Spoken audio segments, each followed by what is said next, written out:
ಅಂದ್ರೆ ಇಂದ್ರಮ್ಮ ಹಾಗೂ ಶಾಮಯ್ಯಗೌಡರು ಮತ್ತು ಮಕ್ಕಳು ಮೊಮ್ಮಕ್ಕಳು ಕುಟುಂಬಸ್ಥರು ಇವರೆಲ್ಲ ಸೇರಿ ದಕ್ಷಿಣ ಕನ್ನಡ ಜಿಲ್ಲೆಯಲ್ಲಾದ್ರೆ ಯಕ್ಷಗಾನಕ್ಕೆ ತುಂಬಾ ಪ್ರೋತ್ಸಾಹ ಸಿಗುತ್ತೆ. ಘಟ್ಟದ ಮೇಲೆ ಯಕ್ಷಗಾನವನ್ನು ಪ್ರೀತಿಸುವವರ ಸಂಖ್ಯೆ ಕಡಿಮೆ ಅಂತ ನನಗೆ ಅನ್ನಿಸ್ತಾ ಇದೆ. ನಾನು ಇದೇ ಊರಿನವನಾದ್ರೂ ಇಡೀ ನನ್ನ ಜೀವನವನ್ನು ದಕ್ಷಿಣ ಕನ್ನಡ ಜಿಲ್ಲೆಯಲ್ಲಿ ಕಳೆದವನು.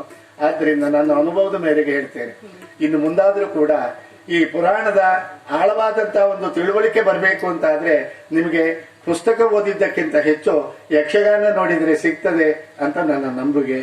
ಇವತ್ತು ಬಹಳಷ್ಟು ಜನ ಬಂದಿದ್ದೀರಿ. ಇನ್ನೂ ನಾಳೆ ಇನ್ನು 6 ದಿವಸದ ಕಾರ್ಯಕ್ರಮ ಮತ್ತು ಇಲ್ಲಿ ನಡೀಲಿಕ್ಕಿದೆ.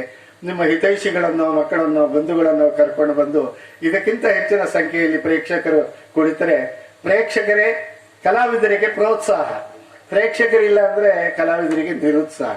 ಆದ್ದರಿಂದ ಇಂದಿನ ಕಾರ್ಯಕ್ರಮಕ್ಕೆ ಸಹಕಾರ ನೀಡಿದಂತ ಇಂದ್ರಮ್ಮನವರಿಗೂ, ಶಾಮಯ್ಯಗೌಡರಿಗೂ, ಅವರ ಮಕ್ಕಳು ಮೊಮ್ಮಕ್ಕಳು ಕುಟುಂಬಸ್ಥರಿಗೂ ಕೂಡ ನಾನು ಧನ್ಯವಾದಗಳನ್ನ ಸಮರ್ಪಿಸ್ತಾ ಇದ್ದೇನೆ.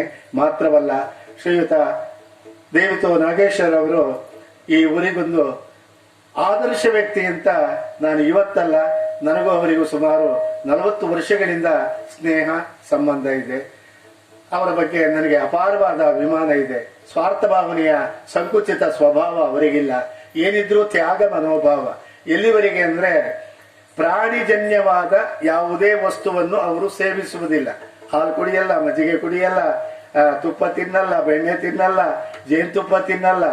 ಹಾಗಾದ್ರೆ ಭೂಮಿಯಲ್ಲಿ ಬೆಳೆದ ಕೇವಲ ಫಲ ವಸ್ತುಗಳನ್ನು ಮಾತ್ರವೇ ತಿಂದು ಬದುಕುವ, ಅನ್ನ ಊಟ ಮಾಡ್ತಾರೆ, ಇಲ್ಲ ಅಂತ ಹೇಳಲ್ಲ. ಅಂತೂ ಅಂತಹ ಒಬ್ಬ ತ್ಯಾಗಮಯ ಜೀವನವನ್ನು ನಡೆಸುವ ದೇವಿತೋ ನಾಗೇಶ್ವರ ಅವರು ನಮ್ಮೂರಿನವರು ಅಂತ ಹೇಳಲಿಕ್ಕೆ ನನಗೆ ತುಂಬಾ ಹೆಮ್ಮೆ ಅನ್ನಿಸ್ತಾ ಇದೆ.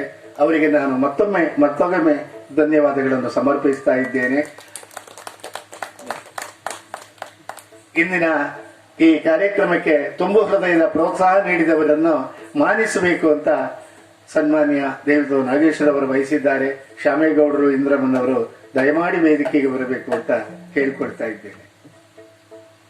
ಆತ್ಮೀಯರೇ, ಕನಸು ಕಾಣ್ಲಿಕ್ಕೆ ಏನು ದುಡ್ಡು ಕೊಡೋದು ಬೇಡ, ನೆನಸು ಮಾಡ್ಲಿಕ್ಕೆ ಬಹಳ ಕಷ್ಟಪಡಬೇಕಾಗುತ್ತೆ.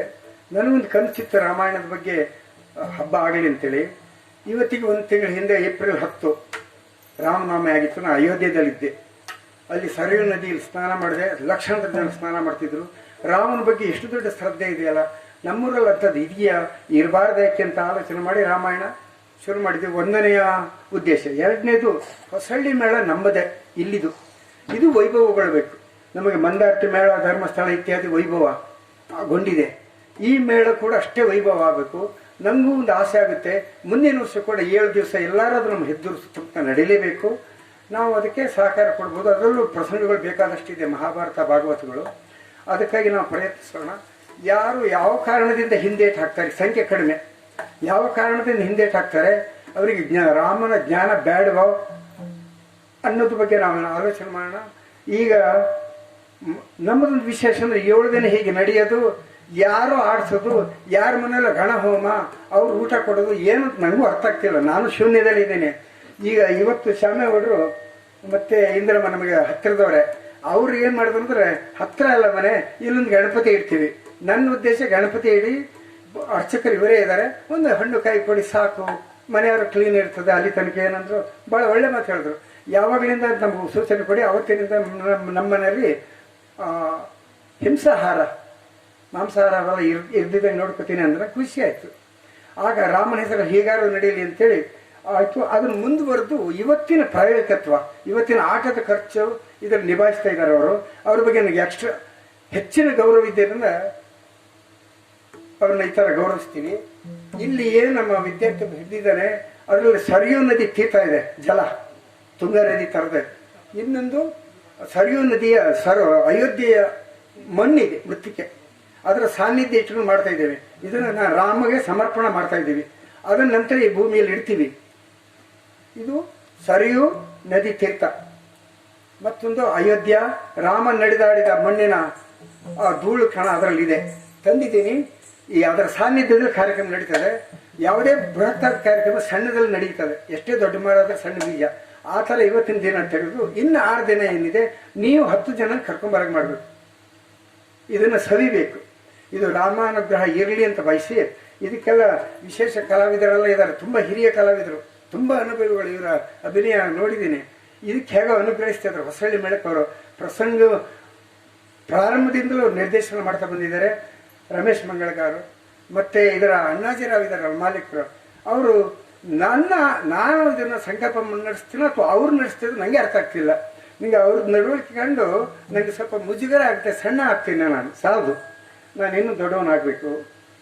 ಶ್ಯಾಮಣ್ಣ, ನಿಮ್ಮಿಬ್ಬರಿಗೆ ಧನ್ಯವಾದ ಇದೆ, ಒಂದು ಗೌರವ ಕೊಡ್ತಿದ್ದೇನೆ. ಇದನ್ನು ಅವರಿಗೆ ಸಮರ್ಪಣೆ ಮಾಡಿ ನೀವೇ ಚಪ್ಪಾಳೆ ತಡ್ತೀರಾ?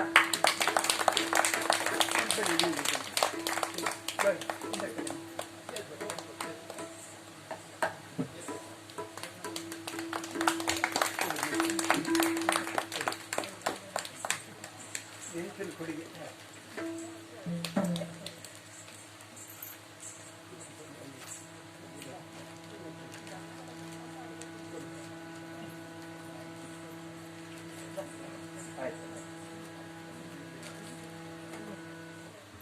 ನಮ್ಮೂರ ಯಕ್ಷಗಾನ ಅಭಿಮಾನಿಗಳೇ, ದಕ್ಷಿಣ ಕನ್ನಡ ಜಿಲ್ಲೆಯವರು ಮಾತ್ರ ಯಕ್ಷಗಾನವನ್ನು ಪ್ರೀತಿಸುವುದಲ್ಲ, ನಾವು ಮಲೆನಾಡಿನವರು ಕೂಡ ಯಕ್ಷಗಾನ ಪ್ರೇಮಿಗಳು ಅನ್ನುವುದನ್ನು ತೋರಿಸಿಕೊಡುವುದಕ್ಕೆ ಇನ್ನುಳಿದ 6 ದಿನಗಳಲ್ಲಿ ಇದಕ್ಕಿಂತ ಹೆಚ್ಚಿನ ಸಂಖ್ಯೆಯಲ್ಲಿ ಆಗಮಿಸಿ ಪ್ರೋತ್ಸಾಹಿಸಬೇಕು ಅಂತ ನಿಮ್ಮೆಲ್ಲರಲ್ಲಿಯೂ ವಿನಂತಿಸಿಕೊಡ್ತಾ ಕಥೆಯನ್ನು ಮುಂದುವರಿಸುವುದಕ್ಕೆ ನಿಮ್ಮೆಲ್ಲರ ಅಪ್ಪಣೆ ಒಪ್ಪಿಗೆ ಬೇಡ್ತಾ ಇದ್ದೇವೆ.